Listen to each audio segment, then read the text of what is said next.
For the past 5 years, I've been making these sourdough dinner rolls for Thanksgiving and Christmas. They're soft and sweet on the inside, and they pair perfectly with butter and jam for a holiday meal. Here's how to make them. The day before you want to make your sourdough dinner rolls, get 25 grams of leftover sourdough starter out of the fridge. Using a digital scale, add to the jar 100 grams of water, and then give the sourdough starter a little bit of a mix with the back of a spoon just to dissolve that starter into the rest of the water. Then add 100 grams of plain white bread flour. I usually use the same bread flour that I'll be using in the dinner rolls, so this time I'm using King Arthur brand of bread flour. Once you've added the 100 grams of bread flour to the mix, stir everything together with the back of the spoon again until you have a pancake batter-like consistency, and then mark the top of the starter with a rubber band just so you can see where the starter is starting, so you can watch how much it rises during the day. And then give your starter 8 to 12 hours at room temperature to rise until it doubles in size like this.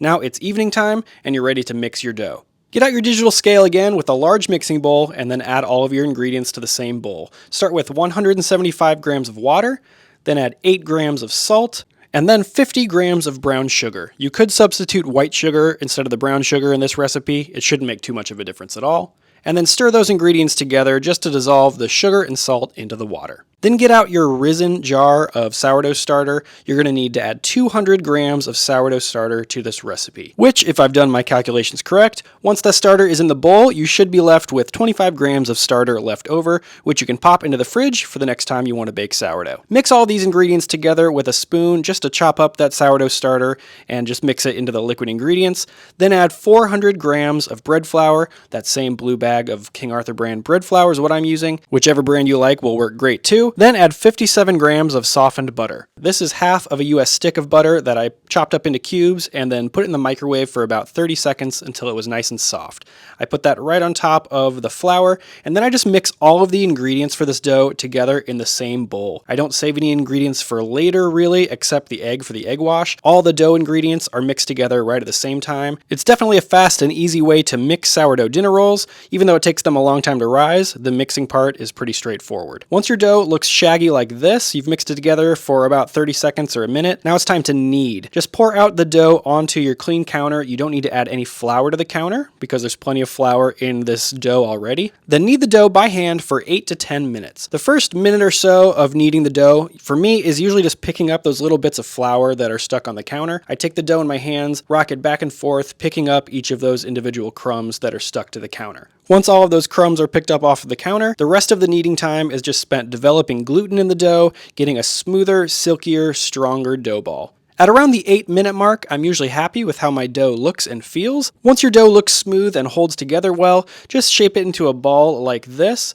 and then pop that dough ball back into the same mixing bowl that you mixed it in before. Once your dough is in the mixing bowl, cover it up with a sheet of plastic wrap or some kind of airtight lid. You're doing this because you do not want the dough to dry out at all when you're letting it rise overnight. Speaking of that, it's time for the first rise or bulk fermentation. Let your dough sit out at room temperature on the counter for about 8 to 12 hours. And because of the relatively long bulk fermentation at 8 to 12 hours, I like to do this part overnight. So I just turn the lights off and check how my dough is looking in the morning. The next morning, your dough should be fully doubled in size and feel and look very puffy. My dough had clearly doubled in size and even showed some fermentation bubbles on top of the dough, which is a really good sign that your dough is ready to shape. The shaping is fairly straightforward and easy for these sourdough dinner rolls. Start by dividing the dough into 12 equally sized pieces that weigh about 73 grams each. If you don't want to weigh out each individual dough ball, just divide the dough into 12 pieces that look about the same size. That's what I'm doing here. Some are going to be smaller, some are going to be bigger. That's completely fine. Once you've got your 12 pieces of dough, I'm going to show you how I like to shape them. It's a fairly straightforward shaping process as well. If you've ever done stretch and folds before, you'll see some similarities here.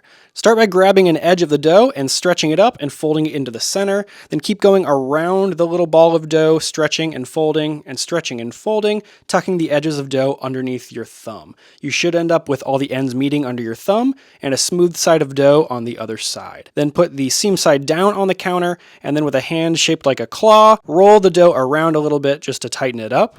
The seam will kind of disappear under the dough, and you've got a smooth topped ball of dough. Repeat that process with each of the pieces of dough until you've got 12 beautiful looking balls of dough ready to go into the pan. For your final baking vessel, I like a 9-inch round cake pan. A square pan works really well too. Then get out a piece of parchment paper that's a little bit bigger than the pan and crinkle it up into a little ball and then uncrinkle it. And that's going to create all kind of ridges and grooves in the parchment paper that makes it take the shape of the pan easily and better than if you would just lay it flat into the pan.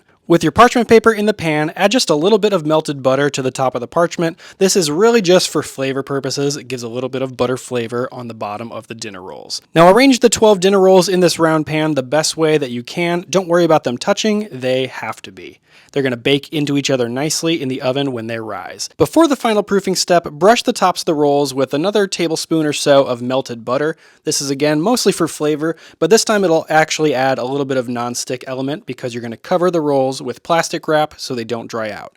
Once they're covered with plastic, it is time for the final proof. Let these rolls rise at room temperature for about 4 to 8 hours or until they're completely doubled in size like this. Make sure you preheat the oven about a half hour before the rolls are ready to bake. Preheat it to 375 degrees Fahrenheit. Then once the rolls have finished rising and they're doubled in size, you can bake them immediately and you won't have to wait on the oven. Immediately before baking, get an egg, scramble it, and use a pastry brush to top your dinner rolls with this egg wash. This will give the rolls a glossy finish, kind of a shiny top, similar to a brioche dough. Just brush a little bit of egg wash on top of each roll, and they're ready to bake. Move this to the middle rack of your oven, which again has been preheating for a half hour to 375 degrees Fahrenheit. Bake these rolls for 25 to 30 minutes at 375 degrees Fahrenheit until golden brown. Then remove them from the oven, and ideally you want to let these cool on a wire rack or some kind of cooling rack. I just pull the parchment paper full of rolls out of the pan, and then I slip the rolls off of the parchment paper onto that cooling rack. Then let them rest for as long as you need until you're ready for your Thanksgiving or Christmas or whatever holiday dinner. They just need about a half hour to rest at minimum, and then you can brush the tops with more melted butter so they look nice and shiny and presentable,